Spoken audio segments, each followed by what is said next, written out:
Assalamualaikum warahmatullahi wabarakatuh. Perkenalkan, nama saya Tiara Fadila dengan NIM 202104309197 dari kelas F pada mata kuliah Bahasa Indonesia. Pada kesempatan kali ini saya akan membahas materi kelima, yaitu mengenai penulisan ilmiah. Berikut pembahasannya. Terdapat 4 pokok pembahasan. Pertama, deskripsi umum karya tulis ilmiah. Kedua, jenis karya tulis ilmiah. Ketiga, penulisan pengutipan. Dan keempat, penulisan daftar pustaka. Pembahasan pertama mengenai deskripsi umum karya tulis ilmiah. Pembahasan pertama. Karya tulis ilmiah merupakan salah satu jenis karya tulis yang disusun berdasarkan proses pengamatan dan analisis yang mendalam terhadap suatu objek. Untuk dapat menyusun karya tulis yang baik, seorang penulis harus mampu memenuhi komponen-komponen yang wajib dipenuhi dalam penyusunan karya tulis ilmiah. Penyusunan karya tulis ilmiah dapat dilakukan dengan menggunakan berbagai model atau bentuk. Penentuan atau pemilihan bentuk dalam penyusunan karya tulis ilmiah disesuaikan dengan tujuan penulis. Penulis dapat memilih berbagai model yang biasa dipakai untuk menyusun karya tulis ilmiah. Secara umum, model karya tulis ilmiah dikategorikan menjadi dua model atau bentuk, yaitu karya tulis ilmiah sederhana yang biasa disebut dengan makalah atau paper, dan karya tulis ilmiah lengkap yang biasa disebut karya tulis ilmiah yang ditulis berdasarkan hasil penelitian dengan penerapan metode penelitian baik untuk tujuan skripsi, tugas akhir, atau penelitian mandiri. Dari kedua jenis model tersebut, tentunya setiap model memiliki struktur atau sistematika yang berbeda. Karya tulis ilmiah model makalah atau paper memiliki struktur atau sistem yang lebih sederhana atau mudah, sehingga terkadang model makalah disebut sebagai karya tulis ilmiah sederhana. Akan tetapi, karya tulis ilmiah yang berjenis skripsi, tugas akhir, atau penelitian mandiri memiliki struktur atau sistematik yang lebih lengkap dibandingkan dengan makalah. Berikut perbedaan struktur atau sistematik antara makalah atau paper dan karya tulis ilmiah penelitian. Bagian kedua, jenis karya tulis ilmiah. Pembahasan kedua. 1. Penulisan makalah atau paper. Karya tulis ilmiah dengan jenis makalah ini disusun dengan sistematika yang terdiri atas 3 bagian sebagai berikut. A. Bagian pendahuluan meliputi 4 bagian. Pertama, latar belakang. Bagian ini menjelaskan alasan pemilihan tema dalam penulisan makalah. Latar belakang dalam setiap penulisan karya tulis ilmiah sebaiknya ditentukan secara mandiri berdasarkan pemikiran dan pengamatan yang telah dilakukan dalam pemilihan tema. Dengan demikian, penjelasan alasan yang ditulis sesuai dan dapat diterima secara logis oleh pembaca. Kedua, rumusan masalah. Bagian ini berisi rincian permasalahan yang akan dibahas agar mendapat solusi atas permasalahan yang ditulis dalam latar belakang. Kalimat yang ditulis dalam rumusan masalah biasanya menggunakan jenis kalimat tanya dengan kata tanya bagaimana, apa, atau mengapa. Ketiga, tujuan. Bagian ini berisi rincian hasil yang direncanakan akan didapat oleh peneliti jika pembahasannya ditulis secara rinci dan relevan dengan rumusan masalah yang sudah ditulis pada bagian sebelumnya. Keempat, manfaat. Bagian ini berisi manfaat yang dapat diperoleh dari penulisan makalah tersebut baik bagi mahasiswa maupun pihak-pihak terkait. B. Bagian pembahasan. Bagian ini berisi penjelasan permasalahan yang disebutkan dalam rumusan masalah. Jumlah penjelasan sesuai dengan jumlah permasalahan yang disebutkan dalam rumusan masalah. Dengan demikian, bagian pembahasan pada makalah sesuai dengan tujuan penulisan dan permasalahan yang akan dibahas.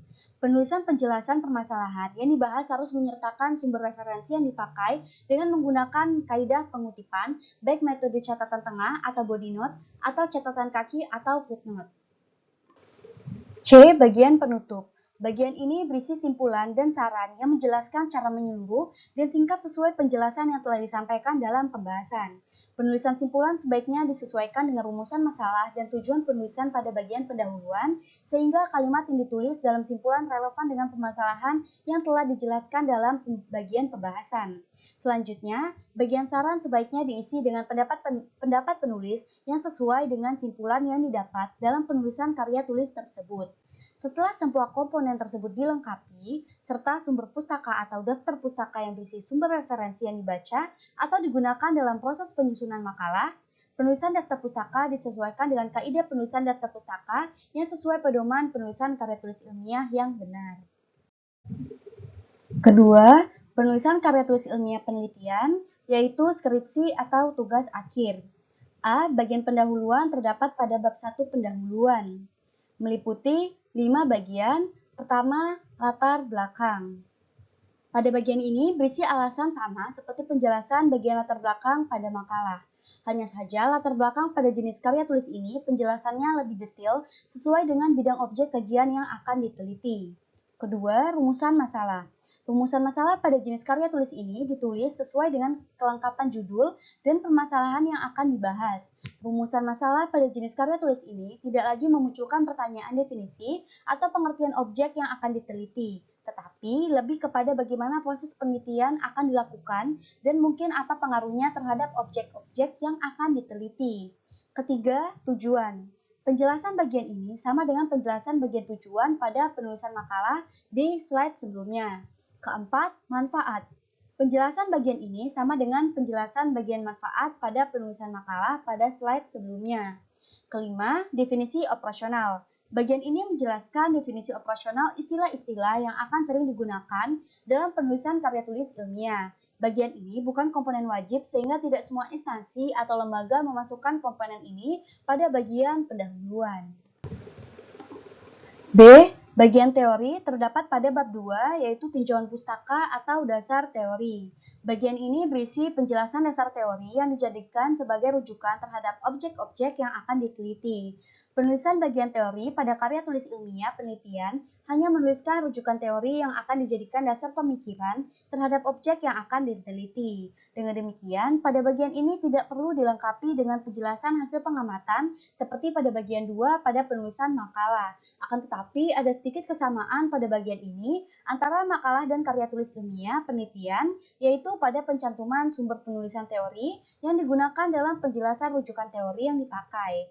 Pencantuman sumber teori tersebut dapat dilakukan dengan metode pengutipan baik secara body note maupun footnote.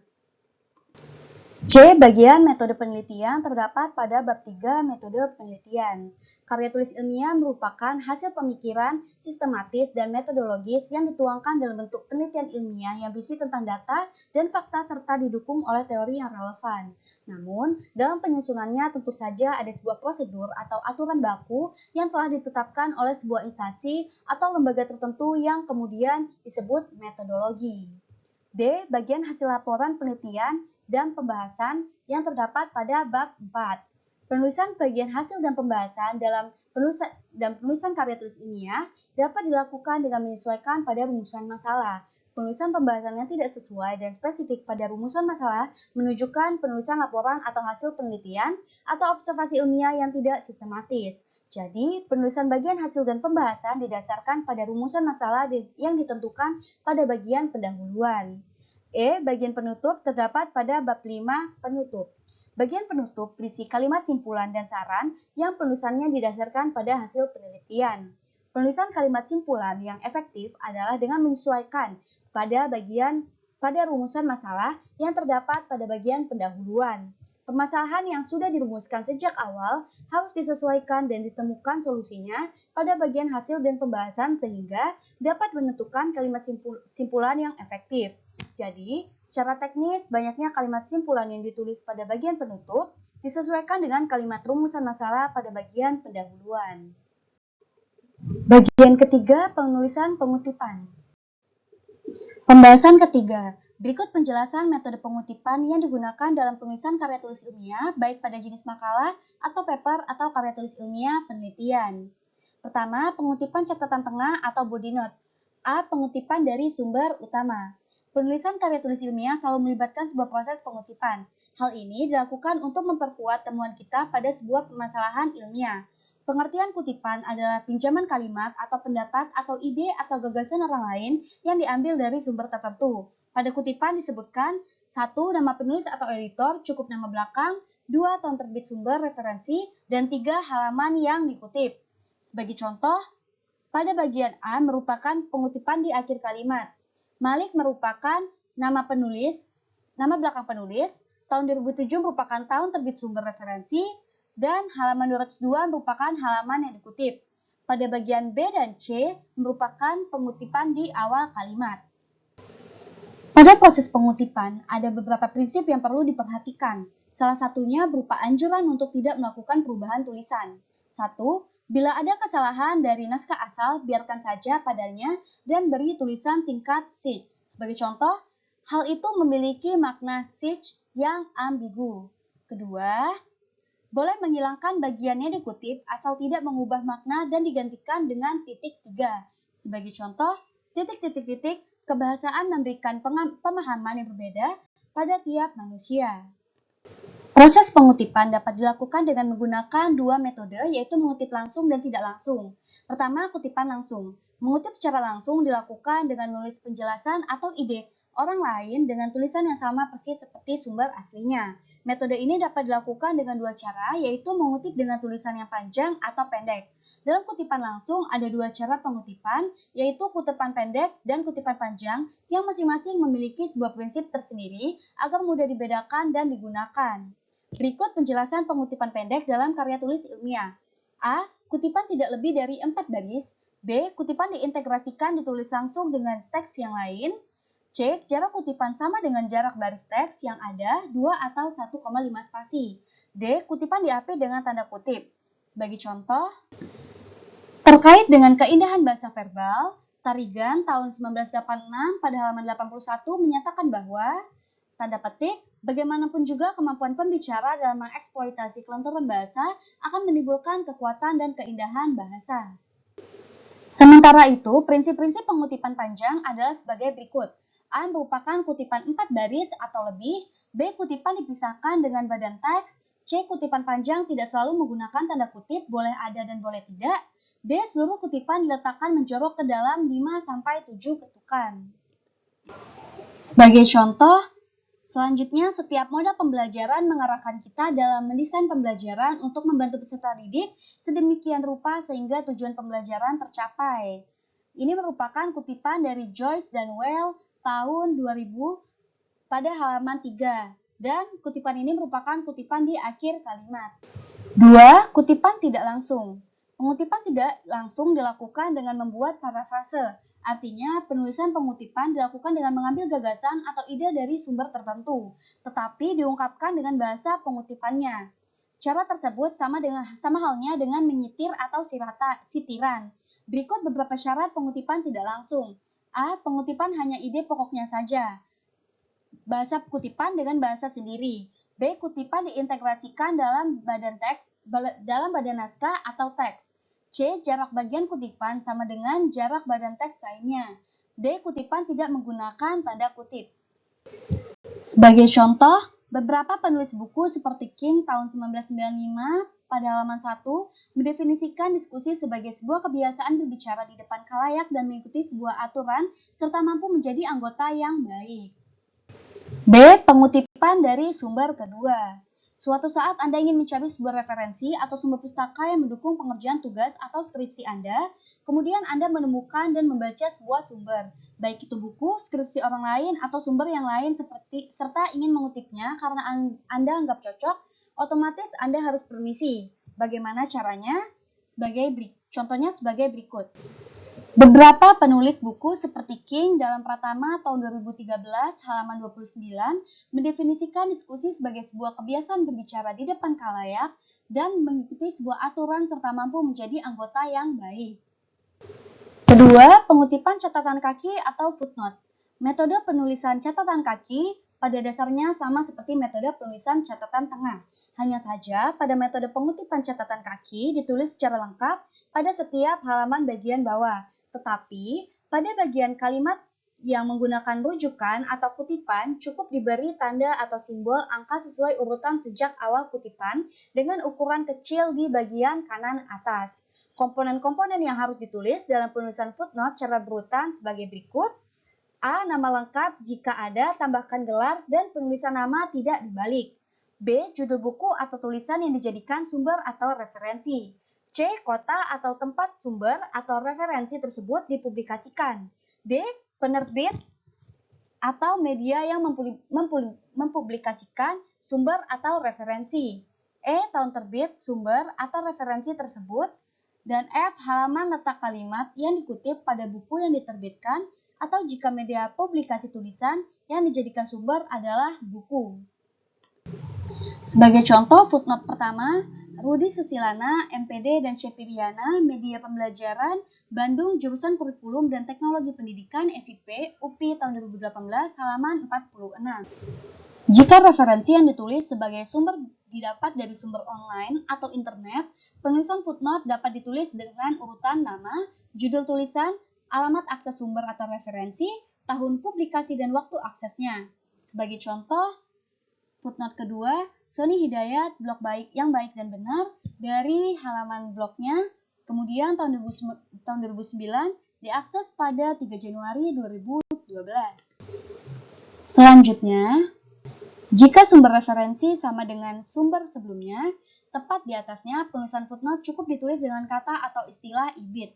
Kemudian, jika sumber yang akan ditulis sama dengan sumber sebelumnya tetapi melewati satu sumber lain, penulisan footnote cukup ditulis dengan istilah objek. Bagian 4, penulisan daftar pustaka. Pembahasan keempat. 1. Sistematika daftar pustaka.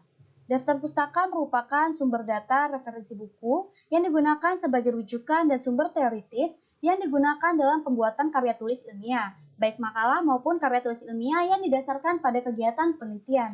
Sumber teori atau rujukan yang digunakan dapat dari manapun, seperti dari buku, internet, media massa, jurnal ilmiah, atau karya tulis ilmiah.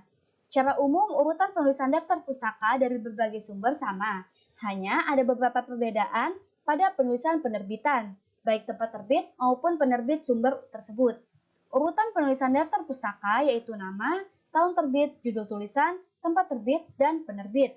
Secara umum, penulisan nama dalam daftar pustaka ditulis terbalik antara nama depan dan nama belakang penulisnya. Selain itu, ada beberapa jenis penulisan daftar pustaka yang didasarkan pada nama penulisnya. A. Penulisan nama satu penulis.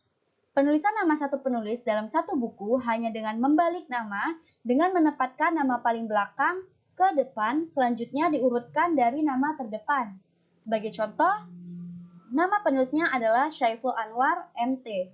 Anwar merupakan nama belakang, Syaiful merupakan nama depan, tahun 2015 merupakan tahun terbit, perkembangan mesin industri di Indonesia merupakan judul dari suatu karya, kemudian Yogyakarta Media Pustaka merupakan tempat penerbitnya.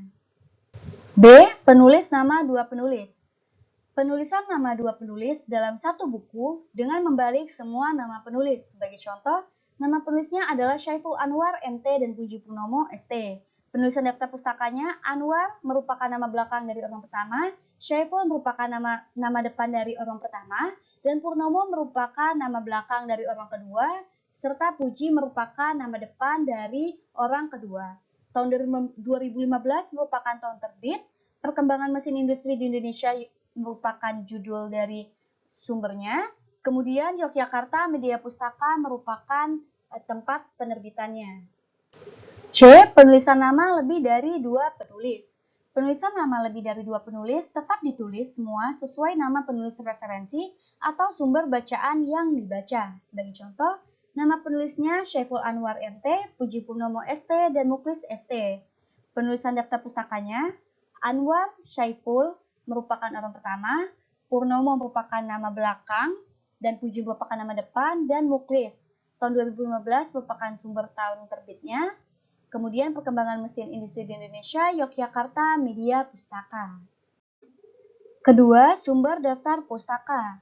A. Sumber buku. Sebagai contoh, nama Syaiful Anwar, ST, dan Puji Purnomo, MT, judul perkembangan mesin industri di Indonesia, tahun 2015, Kota Yogyakarta, penerbit Media Pustaka. Daftar pustakanya, Anwar merupakan nama belakang dan Syaiful merupakan nama depan dari orang pertama, dan Purnomo merupakan nama belakang dan Puji merupakan nama depan dari orang kedua. Tahun 2015, perkembangan mesin industri di Indonesia, Yogyakarta Media Pustaka. B. Sumber jurnal penelitian. Sebagai contoh, Sarimanah, Eri, tahun 2009, Bahasa dan Sastra dalam Perspektif Pendidikan merupakan judul dari jurnal tersebut, dan nama jurnalnya Jurnal Penelitian Pendidikan Bahasa dan Sastra Indonesia, volume 1, jurusan PBSI, FPBSI, UPI, halaman 81 sampai 100.